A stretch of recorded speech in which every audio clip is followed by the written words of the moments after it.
Russia is preparing to use nuclear weapons if America gives Ukraine the green light to use its most devastating weapons deep inside Russian territory. Or at least that's what Russia wants you to believe.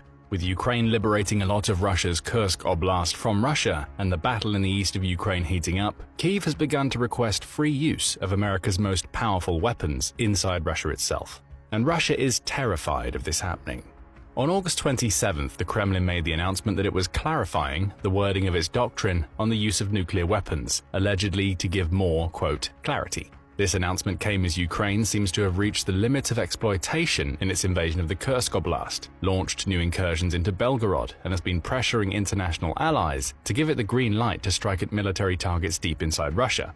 While Putin was more than happy to allow Ukraine to kill Russian conscripts en masse and seize territory inhabited by mostly lower-class Russians, it's the thought of American weapons striking deep into Russia that spurred him into action. The specific weapons in mind are ATACMS and other Western-supplied missiles such as Storm Shadow and potentially an unannounced American long-range strike missile.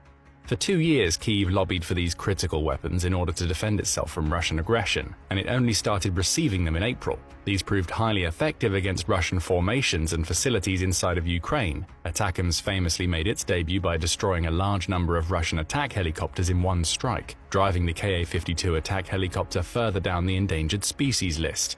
But Ukraine has had one major problem, which Russia has happily exploited. The Ukrainian military is fighting with one arm tied behind its back. Unable to strike across its border into Russia with Western weapons, time and again Russia has exploited the West's fear of escalation to stage troops and equipment from the safety of its border regions with Ukraine. Combat aircraft frequently launched sorties from right outside Ukrainian territory, and supply convoys were free to gather before crossing the border and dispersing.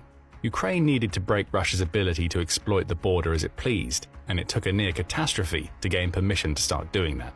In May, Russia launched its predicted